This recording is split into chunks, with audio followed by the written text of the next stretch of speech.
I'm Lilli Cloud, founder of Bluefeet, with everything you need to look, act, and sound like a leader. My company provides coaching and content so that you can figure out what makes you or your organization extraordinary and help you share your awesomeness with everybody. So I woke up this morning to an article in Quartz magazine about a study from Rice University that says if we share some personal information, especially things about us that aren't necessarily readily apparent, that actually deepens our bonds with our coworkers. So let me see, here's what it said specifically. If a person's condition was not readily visible, for example, if they had mental health issues, and that person revealed it to their colleagues, the coworkers tended to react positively. This can actually even deepen our relationships. So in that spirit, today we are going to talk about grief in the workplace. Do I know how to party or what? Right? I mean, for a good time, you know who to call right here. Okay, but sadly, pun intended, this is a topic I know quite a bit about lately. And I'm hoping that by sharing some of my experience and a few tips from what I've learned, that this can help you yourself if you're grieving or help some of your colleagues. This is a way you can help some of your colleagues. So let me give you some context. And I totally forgot to bring the Kleenex in, so let's see how this goes. Okay, on October 26th, I said goodbye to my beloved doggie of 15 years. She was actually 17 and had pulmonary disease, so it was definitely the end of her life, but still, 15 years is a long time to have a dog with you. And she was my muse and she came to work with me every day. But her disease was progressing and it was time. So I gave her a beautiful death surrounded by people she loved at home where it was quiet and peaceful. And I'm really grateful for that. But a big, big loss in my life. Then on November 5th, my dad dropped out of a heart attack. He was 88 years old and not in great health, so it wasn't a huge shock, but you're never really ready to lose a loved one, right? You're just not. I'm grateful, though, that he went the way he would have wanted to, and really the way we would all like to go. I should be so lucky to just keel over, right? So big loss, but not went in a good way, especially for him. So I fly back to the Midwest that day, and then, dealing with all of the things that one deals with in the aftermath of funeral arrangements and family and all of those things. And then I take a quick business trip to Chicago because I'm already in the Midwest. I had this planned.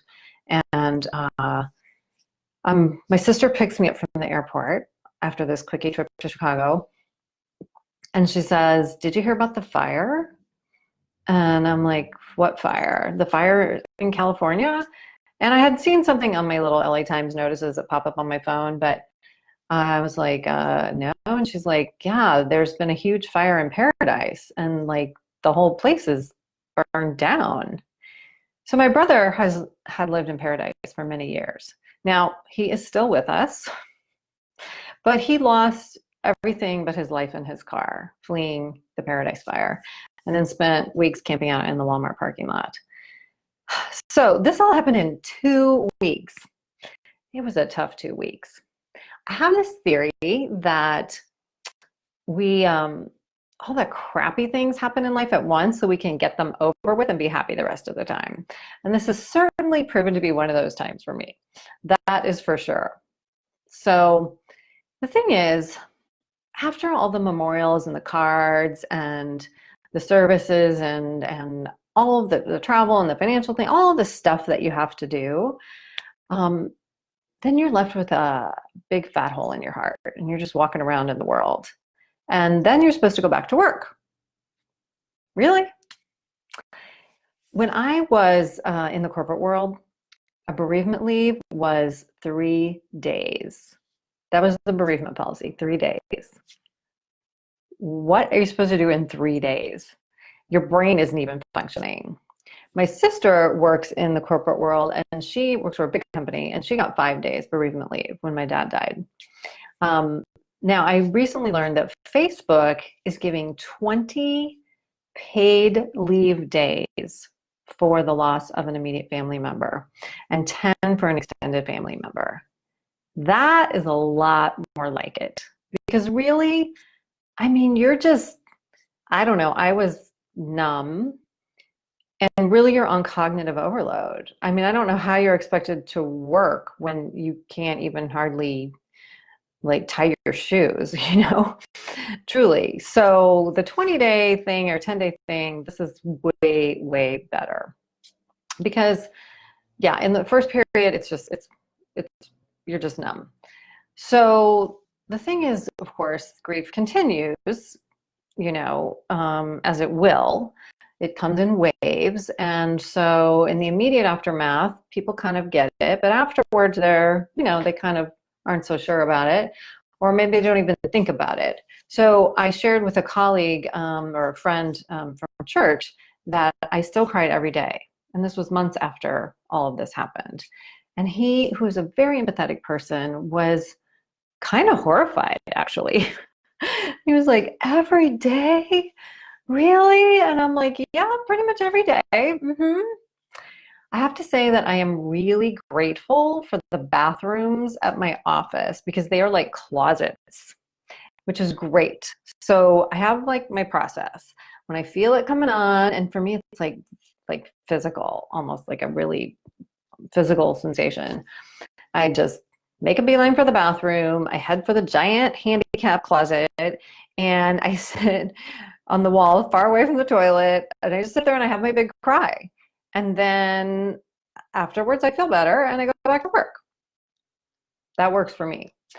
So for other people, you know, it comes out in also, like if we don't do these things, it can come out in colds and flu and, you know, illnesses and stomach disruptions. The other thing that happens to me is back pain. So last week on my Facebook Live, I actually wasn't feeling great. I was having a grief bubble. But I showed up, did my work. Thanks for being here. Sorry, gonna have my moment. Forgot my tissues. But for me, the back pain thing is like literally someone is stabbing me in the back and it creates all this gastric upset. It's really bad. So I have a teeny bit of it today. However, let me just say that in the midst of all this, I just want to give a public service announcement about my family. And you may have seen this on my Facebook page, that we have some good news. So my back is a lot better. That finally we have some good news in my family, and there is a new baby, a great nephew who was born just late last week. So we are grateful for that and happy to have something really happy for a change. So, okay, so back to work and grief at the office. So meanwhile, back at work, everybody's just walking around like in this parallel universe, like everything's normal, right? And you are walking around with a giant hole in your heart. And that is really weird. It's just weird. So here's 3 suggestions for how you might be able to help a colleague going through this situation. Number 1, acknowledge. This is really important to me because it's very weird to walk around feeling so completely not yourself and have everybody act like everything's normal, because it's really, really not. So for me, acknowledge is really important. Now, my very closest friends and colleagues, like they totally knew what was going on. And I knew we were good and connected and they like were, you know, they were covering for me. But the people who are a little bit farther removed, that's where it felt weirdest to me. So I really recommend that you acknowledge someone's grief. And all you really need to do is say, I'm sorry, and create that space, that opening for someone to have a shed a tear or talk if they want to. Your presence is the most important thing. You don't really need to have a lot to say. You don't need to have a speech. You just need to show up and say you're sorry. Now, don't do this like in the middle of a big meeting or when there's a bunch of people around or like in the lobby or something like that. Find a private moment to do this. I have to tell you that I was so moved. At my office, the whole staff at the front desk at the WeWork where I'm at, they knew and loved my dog, and they knew that she had passed away. But in those first few days, I think I was probably giving off the like, don't talk to me vibe, like just don't, like, give me my space, right? So nobody said anything, which was a little weird, but I also didn't want to have a meltdown in the middle of the lobby. The first person who came to me was our community service member, which would also be known as a custodian. And Luis came to my office, made a special trip to come back to my office, my moment, and just said, I'm sorry. I'm sorry to hear about Fuzzy. And I can't even tell you what that meant to me. And he did it right, and it was considerate, and it's a great example of how to do this with a grieving colleague. Just find a private moment, come and say you're sorry, have a little chat and listen, mostly listen, and then move along about your day. That was incredibly meaningful to me because it made me feel seen. Like I wasn't like, yeah, you can see that I'm not myself and that everything isn't okay. And that was incredibly valuable to me. So number 2, pinch hit. Pinch hit for your colleagues. Okay. Because they're not themselves, and especially in the early days, like they literally could be on cognitive overload, you need to pinch hit for them. And this might be give them a pass on the big meeting. Prompt them at the big meeting if they have to show up to it. You know, if they're usually like right on it with the recommendations, or yesterday they said something awesome that you know they wanted to tell the client, but they don't bring it up, you can say, hey, remember, Mary, when you were talking about such and such? And then, oh, right. Then Mary knows, yes, then she can do that because she might not, you know, be tracking on everything.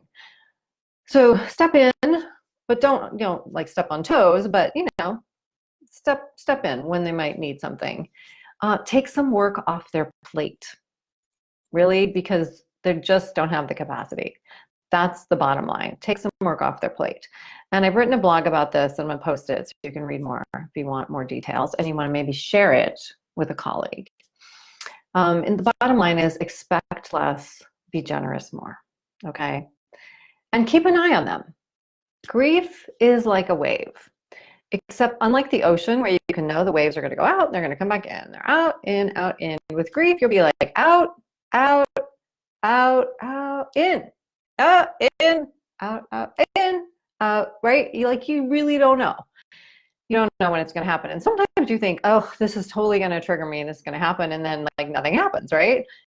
You can't really predict it, and that's hard. So keep an eye on your colleagues.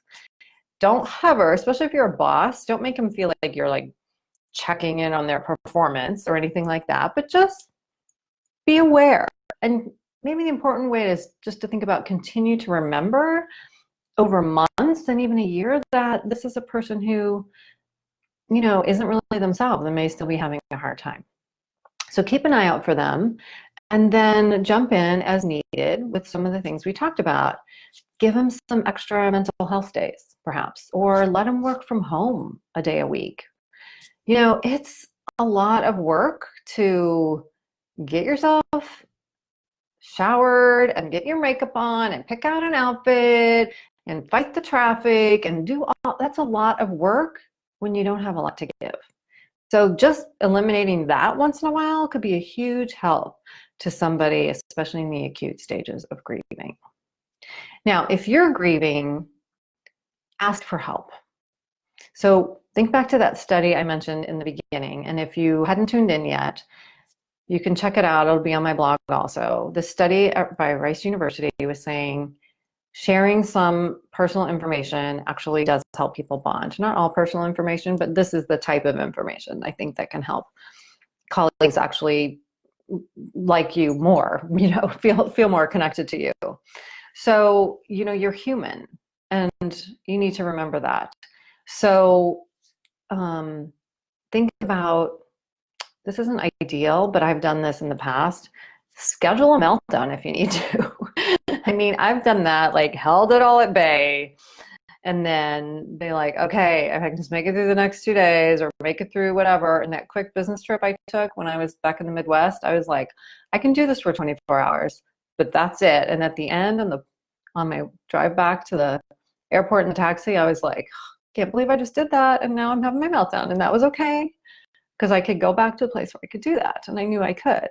So if you need to schedule your meltdown, do that. Just give yourself those days off, and give yourself the time and space.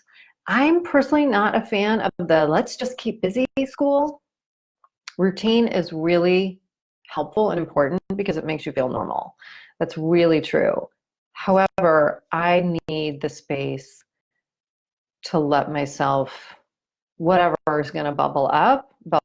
And I find that when I cram my life with too much, it doesn't bubble up. And then that's when my health starts to suffer, and things just, they don't go well. So if you're not getting any of the above that I mentioned, ask for it. But the bottom line is, be compassionate with yourself. This is a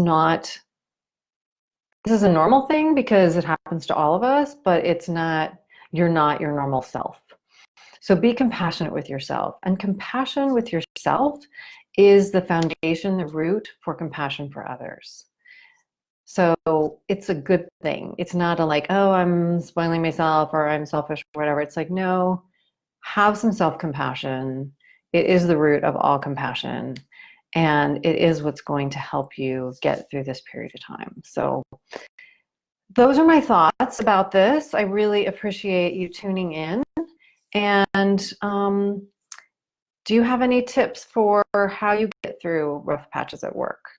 If so, I'd love to hear about them. Post it here, and then other people in the community could benefit from that too.